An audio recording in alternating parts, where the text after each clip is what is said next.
إلا الله لا إله إلا الله ما لنا رب سواه لا إله إلا الله لا اللہ رب العزت قرآن میں فرماتا ہے جس کسی ایک انسان نے بنا کسی وجہ کے کسی ایک انسان کو مار دیا اس کا گناہ ایسا ہے جیسے اس نے ساری انسانیت کا قتل کر دیا، اور جس کسی ایک نے ایک انسان کو زندگی دے دی، اس کی جان بچا لی، اس کا ثواب ایسا ہے جیسے اس نے ساری انسانیت کو زندگی دے دی۔ تو اندازہ لگائیے وہ اسلام کیسے حکم دے گا لوگوں کو مارنے کا۔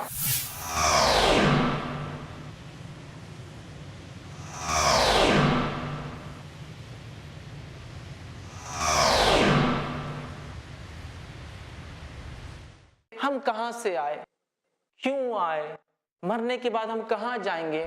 عرب ایک دوسرے پر شان وہ کر رہے ہیں کہ ہم یہ قبیلے سے اور ہم وہ قبیلے سے، اس میں اسلام آ کر کہتا سارے انسان برابر ہے، اور ایک آزاد کردہ غلام جو دیکھنے میں کالا بھی ہے اس کو وہی رائٹ ہے جو ایک عرب کو جو گورا چٹا ہے، سیم رائٹس۔ اسلام کیوں اتنا امپورٹنس دیتا ہے شانتی کو اور پیس کو اور امن کو؟ اس مذہب کا نام، اس دین کا نام اس چیز کی وضاحت اور ترجمانی کر رہا ہے کہ کتنا امپورٹنس ہے اسلام میں، اہمیت ہے امن کی۔ اسی طرح اگر ہم آگے آئیں تو اسلام نے امن و امان ہو، ماحول میں، سماج میں، لوگوں میں امن اور امان ہو، اس کے لیے جو ایک پیغام دیا انسانیت کو، یہ ہے اسلام میں انسانی زندگی کی بڑی اہمیت ہے۔ یاد رکھیے، یہ ایک بڑی غلط فہمی ہے، لوگ آج کہتے ہیں مسلمانوں کے نزدیک انسانی زندگی کیا اہمیت، بس یوں چلے گئے، اڑا دیا 10-20 کو، ہو گیا، خوش ہو گئے، جنت پالی، ان کا تو یہ عقیدہ ہے، ٹھیک ہے، ان کو تو یہ چیز چاہیے جنت میں، لہٰذا اس کے لیے وہ کچھ بھی کرتے ہیں۔ اور یہ بتایا جا رہا ہے کہ اسلام میں انسانی جان کی کوئی اہمیت ہی نہیں ہے، انسانی جان بالکل بیکار سی چیز ہے، یہ بتایا جا رہا ہے۔ میں آپ کے سامنے قرآن کی ایک آیت اور ایک ہی واقعہ رکھوں انشاءاللہ اس بات کو سمجھانے کہ اسلام میں ہیومن لائف کی ویلیو کیا ہے۔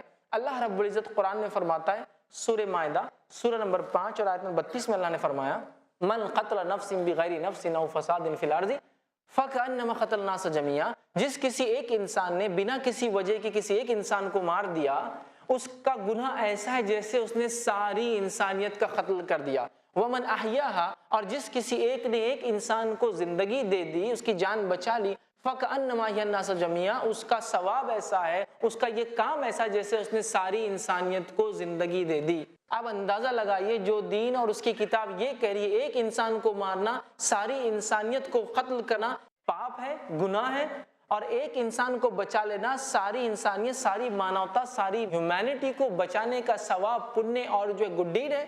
تو اندازہ لگائیے وہ اسلام کیسے حکم دے گا لوگوں کو مارنے کا، ٹھیک ہے۔ تو انسانی جان کی اسلام میں بہت مہتو ہے، جس کو کہیں گے انسانی جان کی بڑی اہمیت ہے اسلام میں، لوگ سمجھتے نہیں ہیں، اس لیے لہٰذا اسلام امن والا مذہب نہیں۔ آئیے ایک واقعہ سناتا ہوں، صحیح مسلم کی روایت ہے، نبی اکرم صلی اللہ علیہ وسلم کا سے ایک عورت آئی، کہا اللہ کے رسول صلی اللہ علیہ وسلم مجھ سے گناہ ہوا، میں نے زنا کیا، مطلب میں نے وہ عمل کیا جو عمل شادی کے بعد میاں بیوی کرتے، میں نے بغیر نکاح کے وہ عمل کیا، لہٰذا مجھے سزا دی جائے، اور اس کی سزا کیپٹل پنشمنٹ تھی، سزائے موت۔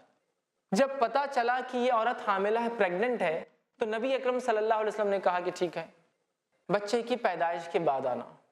بچہ پیدا ہوا، وہ آئی، کہا ابھی اور واپس چلی جاؤ، جب بچہ کھانے پینے لگے تب آنا۔ میرا ایک سوال ہے یہاں، سوال کیا ہے؟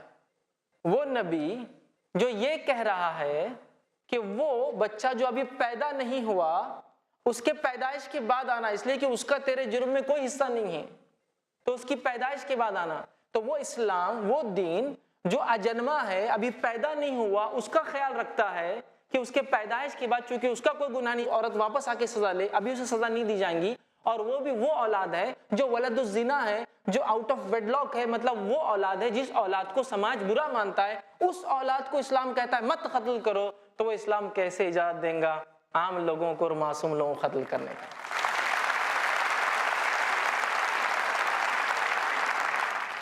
یہ بہت اہم پوائنٹ ہے، یاد رکھیے کہ ایک ولد الزنا ہے، اس کو نہیں مار سکتے آپ۔ اولاد کے ایگزسٹنس میں آنے کے بعد، چاہے شادی کے بعد ہو یا بغیر شادی کے، مارا نہیں جا سکتا۔ تو یہ تعلیمات جس دین کی ہو، یہاں تو ایسے بھی لوگ اور ایسی کمیونٹیز ہیں جہاں ولد الزنا کو مارنا فرض عین ہوتا ہے، وہ اس کو مار دیتے ہیں، ماں کے پیٹ سے ابورٹ کر دیا جاتا ہے۔ یہ اسلام ہے، یہ کہتا ہے اجنما ہے، پیدا نہیں ہوا، پیدا ہونا اس کا حق ہے، چاہے اس کا وجود بغیر شادی کی وجہ سے آیا، اس کو ضائع یا مارا نہیں جائے گا، چونکہ وہ انسان ہے. تو اندازہ لگائیے نبی اکرم صلی اللہ علیہ وسلم فوجوں کو کہتے ہیں کہ ادھر جانا ہے, جنگ کے لیے جا رہے ہیں, حکم دیتے جو لڑنے نہیں آئے اس کو نہیں مارا جائے گا, بوڑھے انسان کو مارا نہیں جائے گا, عورت کو مارا نہیں جائے گا, بچوں پر اٹیک نہیں کیا جائیں گے, فصلوں کو, کھڑے ہوئے جھاڑوں کو کاٹا یا جلایا نہیں جائے گا. اگر کوئی جنگ کے بیچ میں یہ کہے کہ میں ہاتھ اٹھا دیتا ہوں, نہیں لڑتا ہوں, اسے بھی چھوڑ دیا جائے گا. صرف چھوڑا نہیں جائے گا, اسے لے جا کر محفوظ جگہ پہ چھوڑا جائے گا. یہ تعلیمات اسلام کی, یہ ویلیو ہے ہیومن لائف کے اسلام میں. اس بات کو ہم غور سے سنیں اور سمجھیں.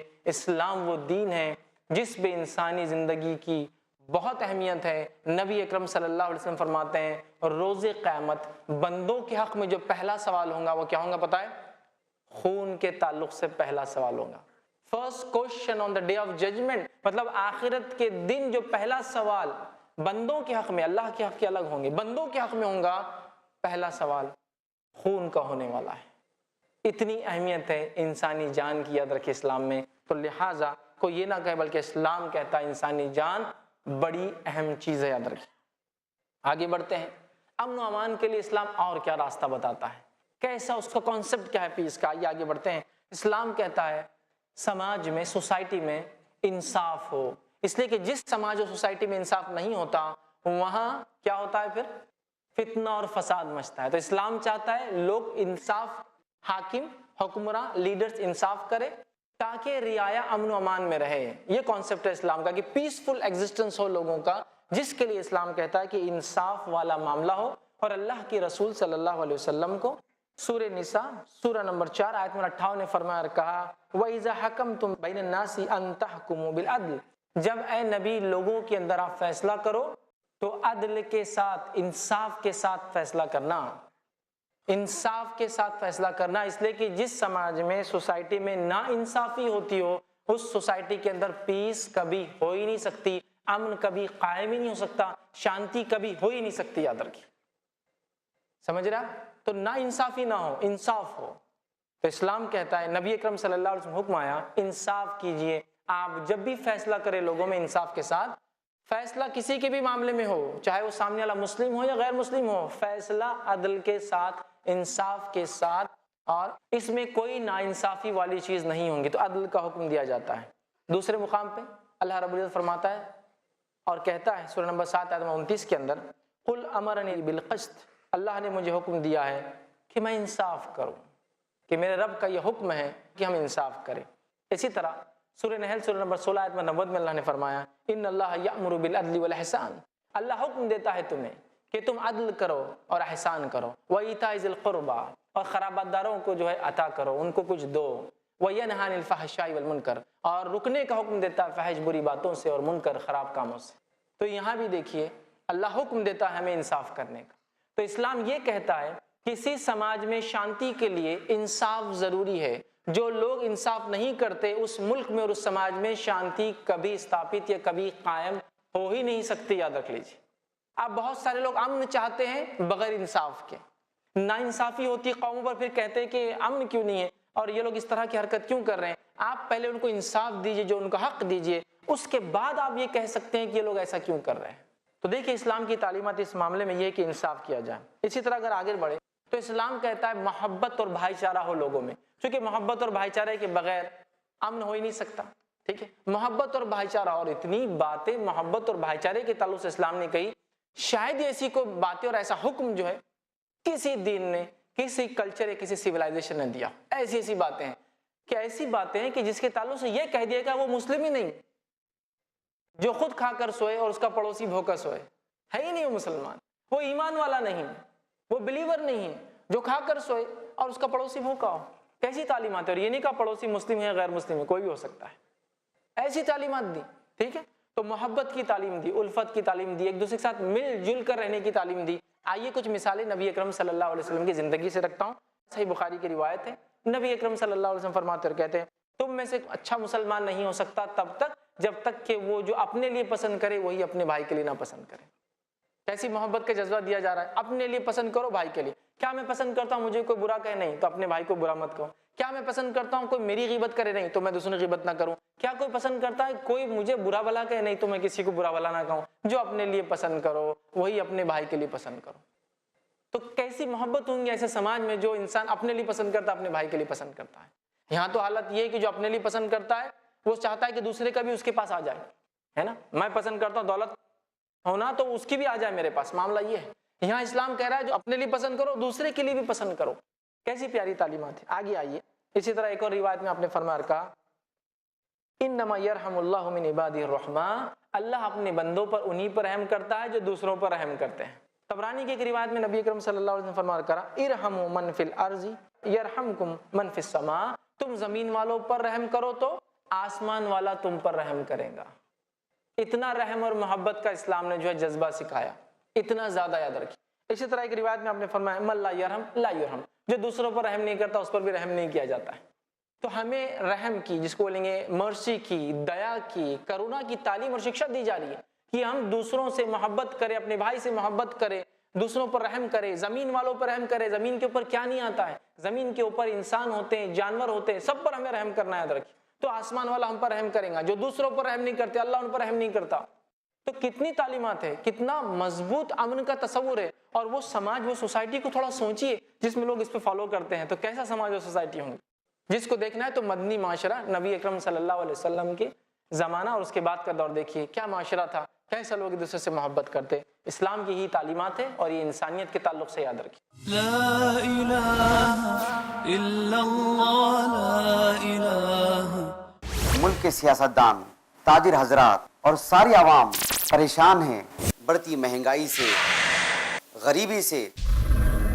اگر آپ جاننا چاہتے ہیں ان تمام مسائل کا حل تو دیکھیں میرے ساتھ غریبی کا حل. جانیے شیخ محمد معاذ ابو قحافہ سے قرآن و سنت کی روشنی میں ہر منگل دوپہر 3 بجے اور رات 9 بجے صرف i+TV پر. بہتر زندگی کے لیے پوچھو تو صحیح. شیخ رضا اللہ عبد الکریم مدنی سے زندگی کی تاریکیوں سے نکل کے اجالے کی طرف لانے والی واحد روشنی, ہر جمعہ رات 8 بجے صرف i+TV پر. بہتر زندگی کے لیے. اسلام کی بنیادیں 5 چیزوں پر ہیں. ان میں سے ایک ہے حج کرنا. لبیک اللہم لبیک.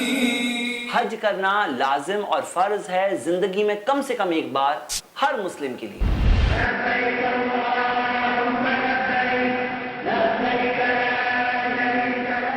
حج المبرور کا کوئی بدلہ نہیں ہے سوائے جنت کے. سفر کی پیکنگ سے لے کر طواف الوداع تک کا سفر. جانیے بردر زید پٹیل سے روزانہ دوپہر 2 بجے صرف i+TV پر. بہتر زندگی کے لیے.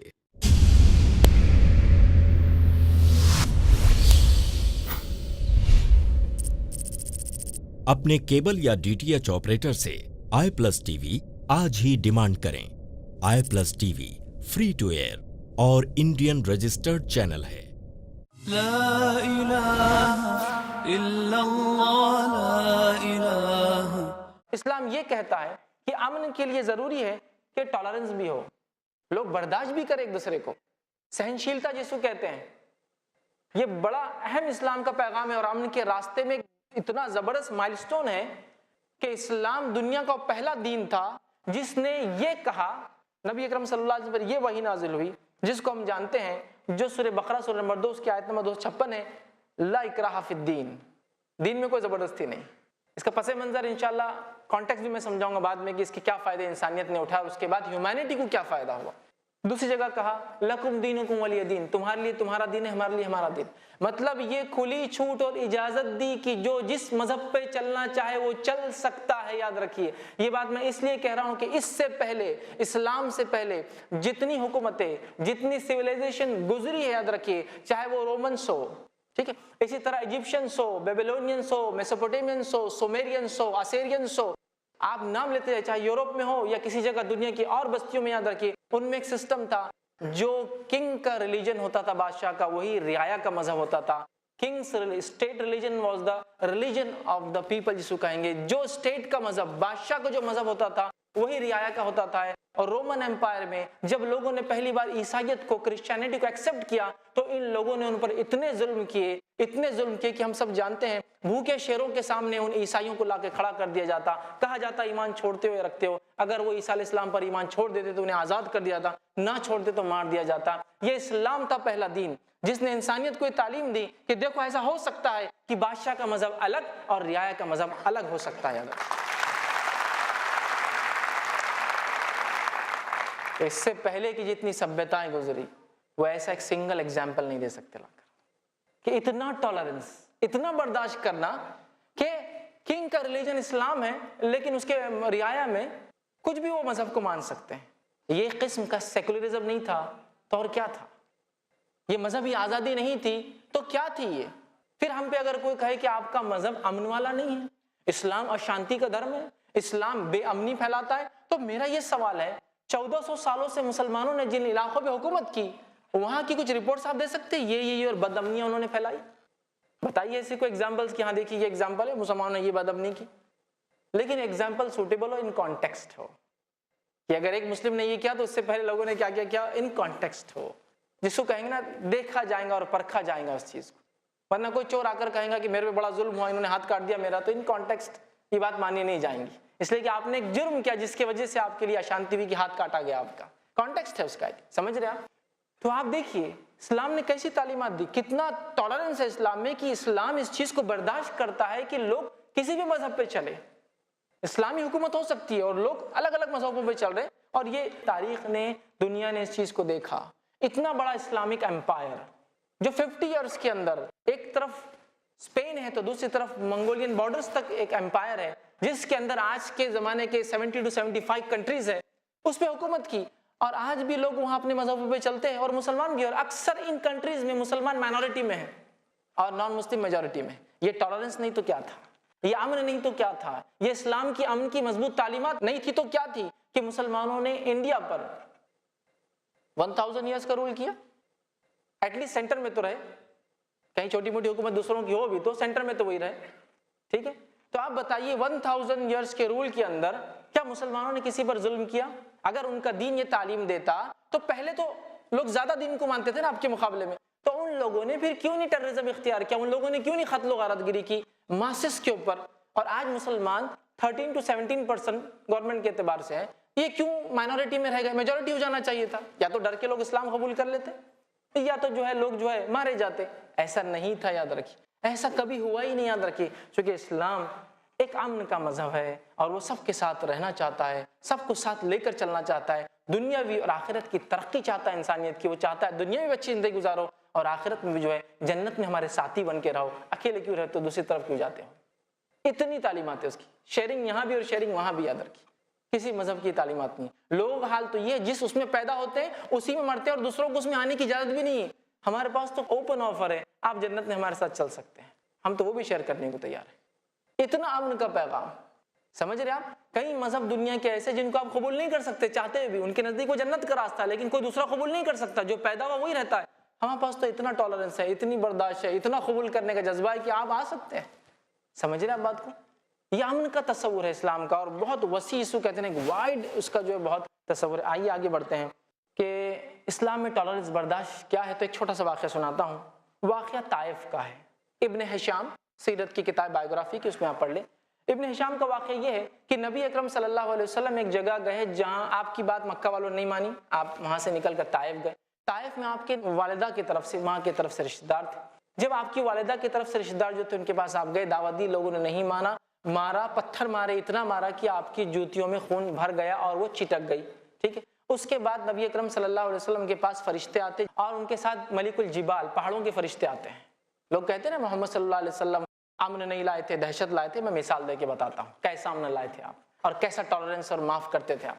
فرشتہ آیا، گئے محمد صلی اللہ علیہ وسلم اگر آپ حکم دے تو اس بستی کو، طائف کو، ان دو پہاڑوں کے بیچ میں کرش کر کے پیس کے رکھ دیا جائے گا. آپ صلی اللہ علیہ وسلم نے کہا نہیں ہو سکتا، ان کے آنے والے لوگ ستیہ کو، حق کو اور صحیح بات کو قبول کرے، لہٰذا تم چلے جاؤ. اگر نبی اکرم صلی اللہ علیہ وسلم نعوذ باللہ جیسا لوگ کہہ رہے ہیں کہ خون کے پیاسے تھے، یہ تھے اور یوں تھے، تو یہ تو سب سے بیسٹ آفر تھا کسی قوم سے بدلہ لینے کا. پیس دو سب کو ایک ساتھ، ہزاروں لوگ مر جائیں گے اور جس انسان کو جو جنون چڑھ جاتا ہے نا لوگوں کو قتل کرنے کا، اس کے لیے تو جتنے زیادہ قتل ہو اتنا خوش ہوتا ہے. چنگیز خان آپ کے لیے ایک مثال ہے، جنگیز مثال ہے، لوگوں کو قتل کرنا اس کا شوق تھا، جنون تھا اس کا.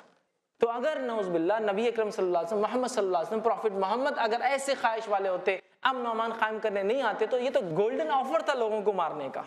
کہا نہیں، میں یہ نہیں کر سکتا. اسی طرح معاف کرنے کا جذبہ، کیونکہ ہر چیز انصاف کی بنیاد پہ دنیا میں نہیں ہو سکتی. ایک آدمی نے ایک کو قتل کیا، اس کو قتل کیا جا سکتا ہے، اب دو کو کیا تو اس میں تو انصاف ایک ہی بار مارا جائے گا نا اس کو. تو کہیں جگہ معاف کرنے والا بھی معاملہ ہوتا ہے، درگزر کرنے والا معاملہ بھی ہوتا ہے. اسلام اتنی تعلیم دیتا ہے چونکہ امن کے لیے ضروری ہے کہ لوگ معاف کریں، ورنہ چھوٹی چھوٹی باتوں پر کیسے جھگڑے ہو سکتے ہیں آپ بہتر جانتے ہیں. کسی نے تھوکا، آپ پر گر گیا، لڑائی ہو گئی، وہ ایک مذہب کا تھا، یہ ایک مذہب کا تھا، پورا فساد ایک شہر کے اندر. معاف کر دیتا تو کیا جاتا تھا. تو معاف کرنے کی تعلیم دی، اور ایسی تعلیم دی، ایک مثال دے کر سمجھاؤں گا، ایسی تعلیم جس کی مثال، جس کا ایگزامپل پوری ہیومن ہسٹری میں نہیں ملتی. یاد رکھیے میرا چیلنج ہے. ایسا ایگزامپل دیتا ہوں آج میں آپ کو تاریخ کا، کہ کیسا برداشت کرتے اور کیسا آپ معاف کرتے، جس کو کہیں گے ٹالرنس اور جس کو ہم کہیں گے درگزر کرنا. معاف کرتے تھے آپ لوگوں کو جو ہے. اس کا ایک واقعہ سناتا ہوں. فتح مکہ سب نے پڑھا ہے، الرحیق المختوم میں اس واقعے کو آپ پڑھ سکتے. فتح مکہ، نبی اکرم صلی اللہ علیہ وسلم کو مکہ کے اندر تکلیف دی گئی، وہاں آپ کے ساتھیوں کو قتل کیا گیا، لوگوں کو مارا گیا، لوگ اپنے گھر بار چھوڑ کر مختلف ممالک میں، کنٹریز میں جانے پر مجبور ہوئے. کوئی حبشہ چلے گیا، کوئی یمن چلے گیا، جو جہاں بھاگ سکتا تھا بھاگ رہا ہے.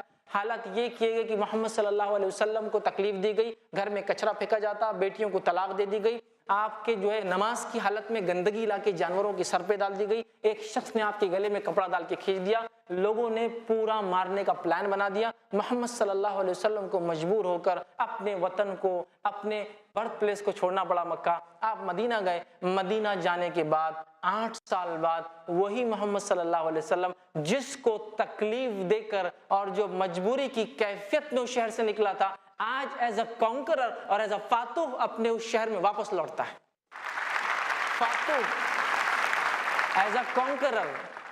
اور عرب کے ٹریڈیشن کے مطابق مرد پورے مار دیے جائیں گے، عورتوں کو لانڈی سلیوز بنا لیا جائے گا، بچے مارکیٹ منڈی میں بیچ دیے جائیں گے. سارے مکے والے یہی سوچ رہے تھے کہ اب محمد شاید صلی اللہ علیہ وسلم وہی کام کریں گے. محمد صلی اللہ علیہ وسلم وہاں پہنچتے ہیں اور پہنچ کے ایک منادی اور اعلان لگاتے ہیں، جو اپنے گھر کے دروازوں کے پیچھے ہے وہ محفوظ ہے، جو کعبے میں ہے وہ محفوظ ہے، جو ابو سفیان کے گھر میں ہے وہ محفوظ ہے. ابھی بھی آپ اس شخص پہ الزام لگائیں گے اور اس نے جو دین اس پہ مکمل ہوا کہ یہ دہشت گردی اور بے امنی پھیلاتا ہے. یہ ایسا واقعہ ہے، میں کہتا ہوں نا ہیومن ہسٹری میں آپ لا نہیں سکتے. ایک ایگزامپل کہ ایک آدمی جب طاقت رکھتا تھا، مجبوری میں تو معاف کرنا ہی پڑتا ہے. بادشاہ نے کوئی آپ پہ ظلم کیا تھا، آپ بولتے معاف کر دیا، چونکہ معاف کرنا ہی پڑتا ہے. لیکن جب آپ بادشاہ ہے اور اس کے بعد آپ کہتے معاف کر دیا، سب کو معاف کر دیا، جاؤ، کھلی چھوٹ دے دی گئی. ایسا سیکنڈ ایگزامپل ہیومن ہسٹری میں نہیں ملتا ہے ایسی معافی اور امن کا. کیونکہ آپ صلی اللہ علیہ وسلم جانتے تھے اگر آج ان کو ماروں گا، غلط بھی ہوں گا، ان تک حق بھی نہیں پہنچیں گا اور یہ دشمنیاں نسل در نسل چلتی رہیں گی. نتیجتاً سارا مکہ ایمان لایا، سارا مکہ ایمان لایا. مطلب محمد صلی اللہ علیہ وسلم کی بات کو مان لیا، اس لیے کہ آپ واقعی میں حقیقت میں امن کے پیغمبر تھے. یاد رکھیے، امن کے پیغمبر تھے. سمجھ رہے ہیں بات کو؟ تو یہ واقعہ ایک مثال ہے. معاف کرو، درگزر کرو، برداشت کرو، یہ پیغام دیا. اب آئیے اپنی بات کے خاتمے کی طرف بڑھ رہا ہوں. ایک چیز کہ اسلام یہ کہتا ہے کہ جب امن قائم ہو جاتا ہے کسی علاقے میں، پیس جب اسٹیبلش ہو جاتا ہے، امن جب قائم ہو جاتا ہے، اس کی بقا کے لیے، اس کو اسٹیبلش کرنے کے بعد اس کو باقی رکھنے کے لیے فورس یوز کی جا سکتی ہے. پیس جب کسی زمین پر اسٹیبلش ہو جاتی ہے تو اسلام کیا کہتا ہے؟ اسٹیبلشمنٹ آف پیس کے بعد اس کے سیکورٹی کے لیے، اس کے باقی رکھنے کے لیے فورس یوز کی جا سکتی ہے. اس فورس کی جو اسلام اجازت دیتا ہے، اس طاقت اور قوت کو استعمال کرنے کی اسلام جو اجازت دیتا ہے، اس اجازت کو لوگ بڑے بھونڈے انداز میں پیش کرتے ہیں. کہیں بھی ہو گیا ایک انسان نکلا 100 لوگوں کو مار دیا، ارے یہ اسلامی جہاد ہے، اسلامی جہاد ایسے رہتا ہو، اسلامی جہاد بولے تو معصوم لوگوں کو مار دو. اسلام میں اجازت ہے نا اس کی. جہاد کیا ہے پہلے یہ تو جانیے. جہاد یہ ایک ایسا عمل ہے کہ شانتی قائم ہونے کے بعد، پیس اسٹیبلش ہونے کے بعد، اس چیز کو باقی رکھنے کے لیے ہم فورس کو یوز کر سکتے ہیں، یا پھر اگر کوئی کسی کو تکلیف دیتا ہے، ایک تو ڈیفنس ہوا، سیکنڈ اگر تکلیف دیتا ہے، انسانیت کو ایذا پہنچاتا ہے، تو اس کے ڈیفنس کے لیے بھی ہم پہنچ سکتے ہیں، اپنا ڈیفنس بھی ہے اور ہم اس کے ڈیفنس میں اس پہ اٹیک بھی کر سکتے ہیں۔ اسی چیز کو، اسی پرکریا کو، اسی کام کو جہاد بولتے ہیں۔ تو جہاد تو زمین پر پیس، امن اور شانتی اسٹیبلش کرنے کا نام ہے، نہ کہ فساد کرنے کا نام ہے۔ اس بات کو سمجھیے۔ تو بڑا بھونڈے انداز سے اور کچھ لوگوں نے غلط کام کیا یا میڈیا کا غلط استعمال کر کے بتا، او ہو کہیں کچھ ہو گیا جہاد، کہیں کچھ ہوگا جہادسٹ، کہیں کچھ ہو گیا اسلامک جہادسٹ، اسلامک ملیٹنٹس، اور یہ اور وہ نام دینا شروع کر دی۔ نتیجتاً لوگوں کے ذہن میں آ گئے مسلمان بہت خطرناک لوگ، اسلام امن کے خلاف مذہب، محمد صلی اللہ علیہ وسلم ان لوگوں کے جو نعوذ باللہ سرفرے ہوتے، انسانیت کو قتل کرتے، ان کے سربراہ اور لیڈر، چونکہ انہوں نے حکم دیا، اور ایسی باتوں کو، ایسی کتابوں کو، ایسے فلموں کو، ایسے میسیجز کو اور ایسی ڈاکیومنٹریز کو عام کر دیا، ایسی تھیریز کو عام کر دیا۔ جو ایک ایسے شخص کا قتل کرتا ہے من اہل ذمہ، جو اہل الذمہ میں سے ہے، مطلب ایک اسلامک اسٹیٹ کے اندر رہنے والا نان مسلم، تو اللہ کے رسول محمد صلی اللہ علیہ وسلم نے کہا کہ اسے تو جنت کی خوشبو تک نہیں ملے گی۔ قیامت کے دن سب سے پہلے خون کے معاملے میں حساب ہونے والا ہے۔ اس قرآن کے ذریعے بہت بڑا جہاد کرو، یعنی قرآن کا پیغام لوگوں تک پہنچانا، یہ بہت بڑا جہاد ہے، افضل الجہاد ہے، سب سے زیادہ فضیلت والا جہاد ہے، اور اس کے اندر کوئی تلوار ہے ہی نہیں۔ لا إله إلا